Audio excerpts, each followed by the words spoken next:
She replaced her cousin at the airport pickup counter and picked up the wrong CEO.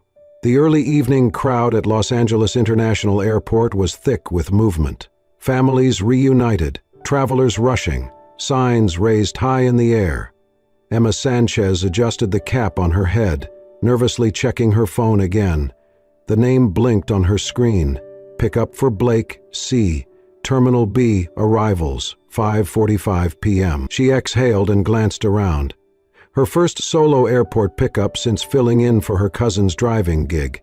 She was a design student, not a driver, but she needed the extra cash and her cousin swore this one would be simple. Just a quick airport pickup, the guy's name is Blake something, he should be easy to spot. Scanning the crowd, her eyes settled on a tall man standing alone near the curb, duffel bag slung over one shoulder. He wore jeans, a navy jacket, and sunglasses, despite the dimming sky. There was something self-contained and calm about him. Emma hesitated, then approached. "Excuse me," she said, trying to sound professional. "Are you Blake C.?" The man turned, removing his sunglasses. His expression was unreadable for a moment. Then he smiled slightly. "I am Blake, and I am definitely in need of a ride." Emma nodded quickly. "Great, right this way." She helped him with his bag and led him to the car. Once inside, she tapped the navigation system and asked, "Heading to downtown?" "Sure," he replied, settling back in his seat. "Let's see where the road takes us." They pulled out of the terminal. Emma kept her eyes on the road, her grip tight on the steering wheel. She stole a glance at him through the rearview mirror. There was something polished in the way he sat, the quiet confidence in his posture. He did not talk much, which suited her fine. She was nervous enough already. 10 minutes in, she checked her phone again, swiping through messages, and froze. A new message from her cousin. "Hey, your client Blake C. says he's still at Terminal B. You're late?" Emma's stomach dropped.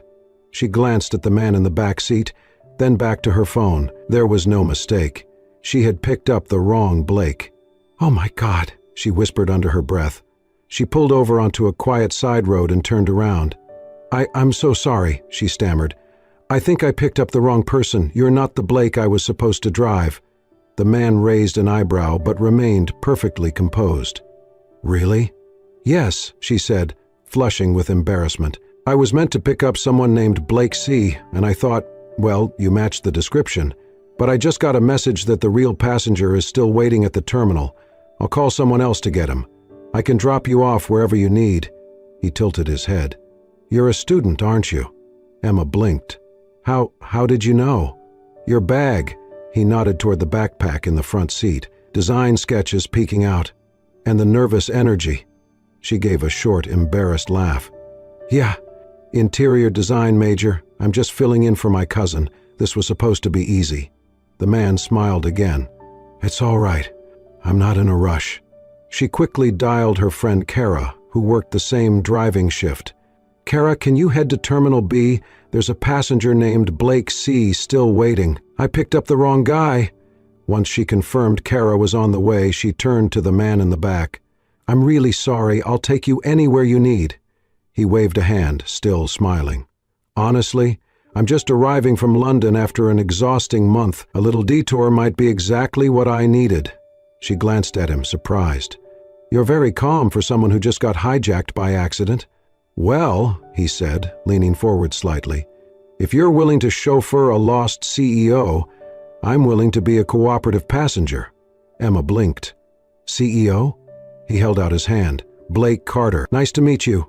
She took it slowly, the name ringing faint bells in her memory. It sounded familiar, but she could not place it. "And you are?" "Emma Sanchez." "Pleasure's mine, Emma. Let's go for a drive." As she merged back into traffic, she could not help but glance at him again.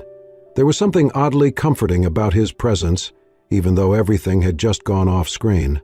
For the first time since arriving at the airport, she smiled. Sometimes, the wrong pickup might just lead to the right beginning. The drive from LAX to downtown Los Angeles stretched out under a golden California dusk. Emma glanced at the GPS. Blake Carter, CEO. Definitely not the Blake she had been meant to pick up, but he had insisted on continuing the ride like nothing was wrong. She cleared her throat, nervous but curious. "So, London, huh? Business trip?" "Something like that," Blake replied, watching the palm trees blur past his window. "I needed a change of scenery, some breathing room." Emma smiled faintly. "I can relate. I do this job to escape my real job, or rather, my real future." He leaned forward slightly, intrigued. "What do you actually do?" "I'm studying interior design," she said, glancing at him in the mirror. "Final year. Between classes, I work part-time to pay rent. Someday I want to open my own design studio. You know, create spaces that feel like home, even when people forget what that feels like." Blake raised an eyebrow. "That's very specific." Emma laughed. "Yeah, well, when you live in a 400-square-foot shared apartment with creaky floors and weird plumbing, you start imagining better spaces. I sketch a lot, dream even more." He was silent for a second. "What do you love about it?" She blinked. "Design?" "Yeah." She paused, then said, "When someone walks into a room and suddenly breathes easier, not because of the furniture or the colors, but because the space lets them be themselves. That's the magic I want to create." Blake studied her through the mirror. That was not something he heard often in pitch meetings or creative boardrooms. There was no pretense in her voice, just belief. As they reached the traffic light near Broadway, Emma pointed at a faded Art Deco building across the street. "See that one? Built in 1928. The original tiles are still there under that ugly modern cladding. If I had a team and the budget, I'd strip it down and restore it." Blake looked, truly looked. Her eye for detail was sharp, noticing not just structures, but soul. When they arrived at the hotel, Emma stepped out to help with his bag. As she popped the trunk and bent down, a folded sheet of paper slipped from her canvas backpack. She did not notice. She was already waving goodbye. "Thanks for being cool about the mix-up," she said with a small, apologetic grin. "And sorry again." Before he could respond, she was already walking briskly back to her car. Blake lifted his duffel bag and caught sight of the paper on the ground. He bent, picked it up. It was a sketch, a stunning one. Black ink, warm graphite shading, a modular shelving unit that folded seamlessly into a curved wall niche. The lines were fluid, alive. He turned it over. The bottom corner read, "Horizon Concept, ES." His pulse stilled. That name. 3 years ago, he had attended a design submission auction for a collection called Horizon. An anonymous entry had caught his eye, just like this. He had bought it quietly through a private acquisition to keep it from being commercialized before it was ready. But somehow, one of the collaborating agencies had broken contract and resold the concept under a flashier name. His legal team was still untangling the mess. Blake stared at the sketch again. The lines were identical. The signature, E.S., Emma Sanchez? No, it could not be, and yet it made sense. Her words in the car, her dreams, her eye for detail, her tone when talking about lost spaces and breathing room. He folded the paper gently and slid it into the inside pocket of his jacket. Not yet, he told himself, not now, but soon. Blake sat alone in his hotel suite, the sketch still in his hand, unfolded across the glass table. It was unmistakable. The Horizon design. Her design. He opened his laptop, fingers flying across the keys as he accessed the company's proprietary archives. 3 years ago, the Horizon collection had been submitted to his company through an intermediary agency. The submission was anonymous, with only an ES as the original designer's initials. At the time, the piece had stood out so vividly that he had approved a silent purchase, requesting the design to be preserved until it found the right home. But that home had been violated. His company had outsourced prototype development to a firm in New York, Vinton Designs, and Vinton's creative director had since rebranded the Horizon concept under a new name, claiming it as a product of his team. That name on the internal agreement jumped out at Blake now like a punch to the chest. Caleb Vinton. The same name on the signature of the licensing paperwork. The same Caleb who, according to Emma's quick mention in the car, was her ex. Blake leaned back, stunned. The truth was in front of him. Emma had been the original artist, and someone close to her, had stolen her vision. 2 days later, Blake sent Emma an email under the pretense of needing help reviewing feedback from clients for a showroom mock-up. "I could use a creative eye," he wrote simply. "No pressure, just a pair of fresh lenses." Emma hesitated when she received it. She had not expected to see Blake again after the strange airport mix-up, but something about his tone, calm, curious, respectful, made her feel like she owed herself this moment. They met at the entrance of the International Interior Expo.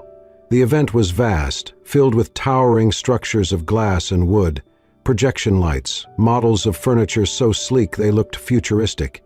Emma walked beside Blake, equal parts nervous and enthralled. He guided her silently past several booths until they reached one displaying minimalist shelving units, curved partitions, and an open modular room layout labeled as the Eclipse Collection. Emma stopped breathing. The lines, the curvature, the foundational concept. It was hers. Even the textured layering detail. Something she had once scribbled on a napkin after watching sunlight scatter across cracked pavement was replicated here in brushed steel and warm oak. She stared at it as if watching someone else's life play out in front of her. Her voice, when it came, was barely above a whisper. "This is mine." Blake did not speak. He just stood beside her, watching her face. Emma's shoulders stiffened. "He told me," she said slowly, "that idea was impractical, that no client would pay for it, that I needed to stop dreaming like a student and start thinking like a worker." Her eyes burned, but she kept staring. "He said no one would remember something that simple." Blake exhaled through his nose quietly. "I remembered." She turned to him, startled. "I bought that design," he said, 3 years ago, through an anonymous auction. I did not know it was yours, not until that day in the car." Emma took a step back, the world spinning slightly under her feet. "Why didn't you tell me?" "Because I wanted to be sure," he said. "And because I knew, once you saw it with your own eyes, you would know what I know." She turned away, blinking quickly. Later, in the car, she sat in silence. The exhibition's glow flickered through the windows, casting patterns on the windshield like broken glass. Blake sat beside her, saying nothing. She spoke without looking at him. "I gave him everything I had, my work, my belief. I thought if I stayed quiet, I would be safe." Her voice cracked. "I was wrong." Blake reached forward, gently turning off the engine. The world outside quieted. "No," he said softly. "You were just too kind to see cruelty coming." Emma's lips trembled. She wiped at her eyes and whispered, "What do I do now?" Blake looked straight ahead. "That depends. Do you want justice, or do you want your name back?" She turned her head slowly, meeting his gaze. "I want both," she said. The light in Emma's apartment was dim, a single desk lamp illuminating the sketches spread out across the table. She had not slept much since the exhibition. Her phone had buzzed a few times, messages from old classmates, one even from a former professor who had seen the photos Blake had discreetly forwarded after the event, but she had not answered any of them. She was frozen between shame and confusion, caught in the weight of being seen. A soft knock on the door startled her. She opened it to find a brown envelope lying on the floor, no name, no label. Inside was a sheet of old, crinkled paper, lined, torn at the corner. A sketch, clearly drawn by hand. It showed a small, strange concept for an adjustable desk that folded into a chair. The lines were wobbly. The scale was off. It was far from professional. But at the bottom corner, there was a note, written in the same steady, elegant handwriting Blake used on company letters. "I once thought this was useless. Someone believed in me anyway. So I kept designing. Today, I believe in you." Emma blinked fast. Her throat tightened. Underneath the sketch was another sheet, a scanned email thread from 3 years ago, the anonymous submission of her design to the auction where Blake had first purchased it. It bore the initial ES and a timestamp. Proof. But Blake had not sent it to pressure her, just to show her the past was real and that she had always mattered. Later that night, they met in the quiet corner of a park cafe where Blake had reserved a table under his name. He sat, without pretense, in a worn coat that looked too modest for someone who ran a company. He stirred his tea slowly, and finally said, "When I was just starting out, I had no connections, no money, and no reason to think I could make it. But there was one teacher who told me something that stuck. If you do not speak the truth, someone else will speak it for you, and they will twist it." Emma looked at him, unsure what to say. "I am not asking you to fight," he added quietly. "I am just asking you to stop apologizing for having a voice." Her fingers trembled slightly as she clutched the sketch he had given her. "I do not want people to think I am bitter or that I am only trying to claim credit." "You are not claiming anything," he said. "You are reclaiming what was always yours." The next morning, she woke up before dawn. Her hands hovered over her tablet for several minutes before she finally opened a blank post. Slowly, deliberately, she uploaded the original sketch of the Horizon series, then another image. The initial napkin sketch she had photographed before it faded, then a third, a video clip of her discussing light flow and modular furniture from 2 years ago, recorded during a class project. She did not name anyone. She did not point fingers.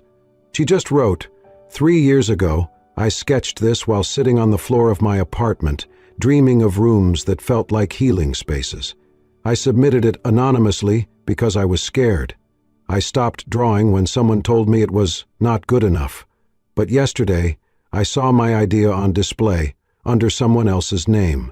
I am not here to argue. I just want to share what it looked like when it came from the heart." She hit post. The hours passed in a blur.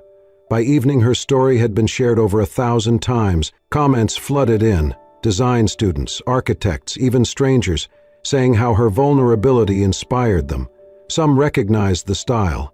A few industry voices chimed in, asking questions. She received messages of support, even from professionals she had once admired from afar. Emma sat curled on her couch, overwhelmed. A message popped up. It was from Blake. "You spoke your truth and no one twisted it." She smiled through her tears, then typed back, "Thank you for reminding me. Silence is not always safe." Blake replied a minute later, "Silence never protected anyone, but honesty, it sets people free." That night, Emma fell asleep for the first time in weeks. Her sketchpad open beside her, not as a burden, but as a promise. The days that followed felt like waves crashing over Emma's chest, relentless and suffocating. Her post had gone viral, just enough to spark attention, but not enough to protect her from the storm that followed. Within 48 hours, the design firm formerly run by her ex-boyfriend issued a formal statement. The claims being circulated online are not only inaccurate, but a blatant attempt to tarnish reputations. The designs in question were developed in-house by a registered creative team. Her inbox exploded. Some messages praised her courage, but others, anonymous, bitter, or deeply personal, called her a liar, a bitter ex, an attention seeker. She stopped checking her messages, stopped answering calls, stopped eating properly. The final blow came when the board of the International Young Designers Competition emailed her. "Given the ongoing controversy, we understand if you wish to withdraw. Please inform us by Friday." She sat in her room staring at the email, fingers hovering over the keyboard, ready to say yes. Withdraw. Disappear. Protect herself from the ugliness. It was raining that day. She had been scheduled to attend a panel hosted by a non-profit architecture group, something she had promised herself she would not miss. But halfway through, she could not bear the curious stares, the whispers, the half-formed smiles of people who were clearly unsure which side of the line she now stood on. She slipped out quietly, coat barely covering her from the downpour, trying to move fast before anyone noticed. Her boots hit a patch of water-slick concrete, and suddenly her feet lost grip. Before she could hit the ground, strong arms caught her. She gasped as Blake's face appeared above her, soaked hair falling into his eyes, concern etched deep in his features. "Easy," he said quietly. "I've got you." They stood together beneath a small concrete awning by the edge of the building. The rain poured hard, just inches away, but here in the shadow of it, it was quiet. Emma said nothing. Neither did Blake. And somehow that was enough. He did not try to offer encouragement or platitudes. He just stood beside her, unmoving, steady, like the way he had shown up from the beginning, without demand, without judgment, without asking for anything in return. She let out a long breath. It trembled, but it was full. That night, she returned home to find a small package slip through her door. Inside was a pair of dark leather gloves, soft, elegant, almost identical to the ones Blake had been wearing the first day they met at the airport. There was a note, handwritten in clean script. When you are driving through a storm, the most important thing is not the road. It is the hands that do not let go of the wheel. She closed her eyes. The next morning, she wrote an email to the design competition. I would like to confirm my participation, not because I want to prove anyone wrong, but because I am finally ready to drive my own story. And when she hit send, something shifted, not just in her inbox, but deep within her chest. Not defiance, not vengeance, control. Her storm had not ended, but now she had gloves to steer through it. The next day was unusually quiet. Emma stayed home, her phone turned over, ignoring notifications. She needed stillness after everything. The public backlash had calmed down, but not in her heart. She still heard the doubt, the voices saying she was only getting attention because of Blake. Around noon, a delivery arrived. A courier handed her a flat, neatly wrapped package. No return address. Just a tag on the twine that said, "You always had value. This is just the world catching up." She opened it slowly. Inside was a printed invoice, yellowed slightly with time. Her hands trembled. It was dated 3 years ago. The header read, "Purchase Confirmation, Private Design Exchange." The buyer, Blake Whitmore. The seller, EM Design. Her breath caught. That was her username. She had used it on a freelance platform during college, terrified of putting her real name on anything. That design, Horizon, she had uploaded it late one night in her dorm room, never expecting it to be noticed, and someone had bought it. No feedback, no questions, just gone. Folded beside the invoice was a note in thick black ink. "You thought the world did not see you, but I did. I kept this as a reminder that brilliance comes even in silence. Now it is time for the world to know your name." Emma stared at the letter until her vision blurred. She thought she had been chosen out of kindness or because Blake felt guilty, but he had believed in her work long before he knew her. It was not a favor. It was respect. The next morning, Emma walked into Blake's new creative studio, his own venture, announced just a week ago, a sleek space in the Arts District, full of warm light and raw materials. Everything about it said, "Build something real." Blake looked up from where he was sketching near the back wall. He set his pencil down and walked over. "Hey," he said gently. "I got your package," Emma said, holding his gaze. "And your message." He waited. She smiled, small but certain. "I am still scared, but not of failing, just of not doing this at all." Blake smiled back. "Then let's start." Her office was not large, but it was hers. A nameplate already waited, Emma Rivera, Creative Director. Taped beneath it, a sticky note in familiar handwriting read, "Not given, earned." That afternoon, Blake gathered the new team, designers, interns, coordinators, and introduced Emma. "This woman changed my entire perspective years ago," he said, voice steady. "She showed me that great ideas do not care where you come from. They just need someone brave enough to share them, and someone honest enough to honor them." Emma blushed but did not look away. This time, she stood taller. After the meeting, Blake found her setting up her workspace. He placed a small box next to her laptop. "What's this?" she asked. "Open it." Inside was a flash drive and a handwritten label. "Horizon. Original files. Yours." Along with it, another note. "You once sold your idea because you thought it was the only way forward. Now you own it, and everything you will build next." Emma looked up at him, her eyes damp. "Thank you," she whispered. He shook his head, his voice soft. "Thank you for not letting the world convince you to stay small." They stood in silence for a moment. Then Blake added, "You do not have to prove anything to anyone anymore, Emma, least of all me. But just so you know, I never chose you out of sympathy. I chose you because long before I saw your face, I saw your mind, and it never let go." Emma's reply came slowly but clearly. "Then let me prove you right." She turned back to her desk and started drafting again, this time not for recognition, not to reclaim anything, but because her ideas mattered. And this studio, this title, this team, was not the end of a painful journey. It was the beginning of one she was finally building on her own terms. Emma's days were busier than ever: meetings, mock-ups, presentations, mentoring junior designers. Her name started showing up in industry forums, articles, even whispers at exhibitions. Who is this girl from nowhere? How did she become Whitmore's Studio's rising star? And yet every time someone asked about Blake, she would brush it off with a laugh, a shake of the head, or a redirect to the latest project. Not because she did not feel something, she did, deeply. But there was a quiet wall inside her that whispered, "Careful, do not ruin this with foolish dreams."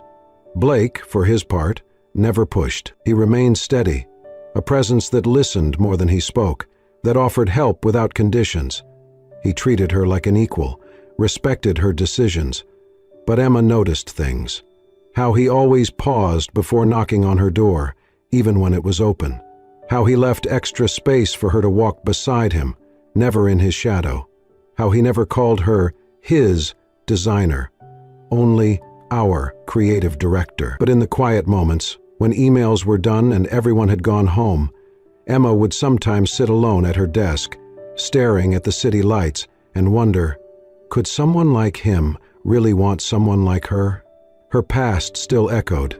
The old apartment with leaky ceilings, the ramen dinners, the ex who told her dreams were cute but not marketable. She remembered the stares when she first joined the studio, the assumptions, the questions hidden behind polite smiles.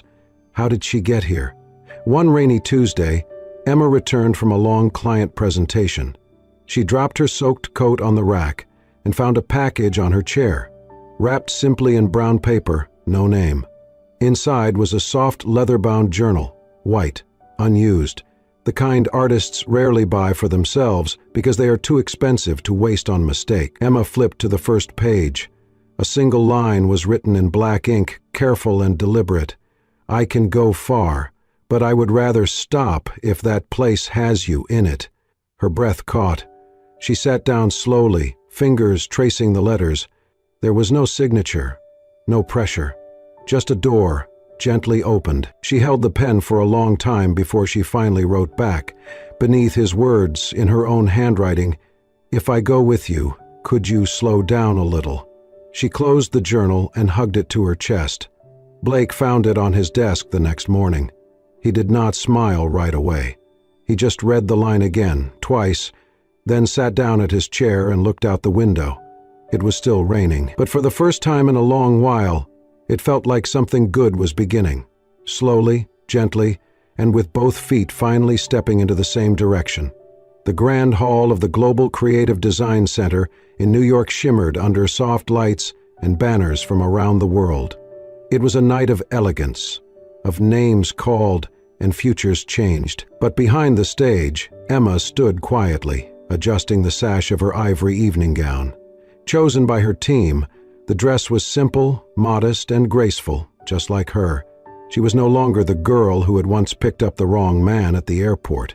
Tonight, she was Emma L. Carter, creative director of Redrive Studio, a company that in just 12 months had redefined the industry with human-centered design and sustainable aesthetics. When the host announced her name, the room erupted in applause.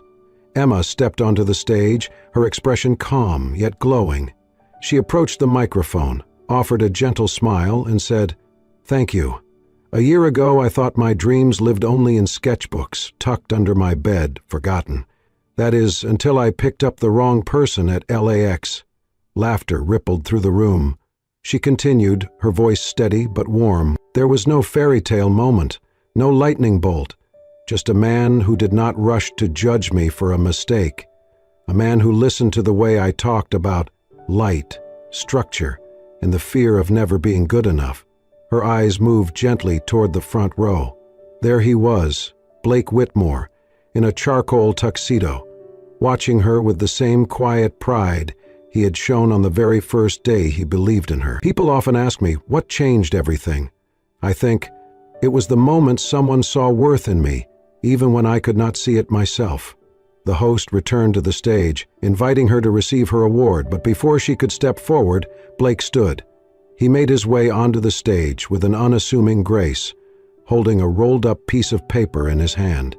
The crowd fell silent. Emma tilted her head, slightly amused and confused. "Blake?" He smiled. "No ring, no kneeling, just honesty." He unrolled the paper slowly, revealing a hand-drawn sketch of a house nestled in a forest clearing, sunlight spilling in through a semicircle window, exactly the style she adored. "We drive home," he said softly. "A place for two people to begin again." Emma's breath hitched. She recognized the baselines. The original outlines were hers, but the porch, the lighting fixtures, the stone path, those were Blake's additions. They had created it together, unintentionally, across shared glances and quiet sketches. "You once took me to the wrong hotel," he said, voice tender but sure, "but you helped me find the right destination." The audience chuckled, then fell silent again as Blake stepped closer and gently took her hand. "Emma," he said, with a steadiness that wrapped around her like a promise, "I do not need an assistant. I do not need a rising star. I need someone to walk beside me, not fast, not loud, just steady, so we can build something that lasts." Emma let out a breath, half laugh, half tear, not because she was surprised, but because, finally, everything was exactly where it belonged. She did not answer with words. She stepped forward and embraced him. Right there on stage, under the lights, in front of every camera, every face that had once doubted her, dismissed her, overlooked her. And then, she leaned close, whispering into his ear, "I am ready. Let's go home." They left the stage hand in hand, walking down the long, glowing aisle and into the night, where city lights blurred like stars. As they passed the old corner store where Emma had once taken odd jobs to afford textbooks, she reached into her purse and pulled out a worn, faded receipt. "This," she said, smiling softly, "I thought I would throw this away. But now I know. The most valuable thing on it was never the numbers. It was the gaze of a stranger who chose to stay." Blake's grip tightened around her hand, not as a CEO, not as a man in power, but as someone who had finally found what he had always needed, a home, in her. And this time, they were starting from the right address. If this story stirred your heart, reminded you that even the smallest mistake can lead to the most beautiful turns, and showed you that kindness and quiet strength don't go unnoticed, then this is just the beginning of many stories waiting to reach you. At Soul Stirring Stories, we believe in tales that lift, heal, and remind us of the power of believing in others and in ourselves. If you felt seen in Emma's journey or inspired by Blake's quiet courage, don't forget to subscribe to our channel. Your next favorite story, the one that just might change your day or your life, is only one click away. Subscribe to Soul Stirring Stories now, and let every story remind you, love finds a way, especially when it starts with listening.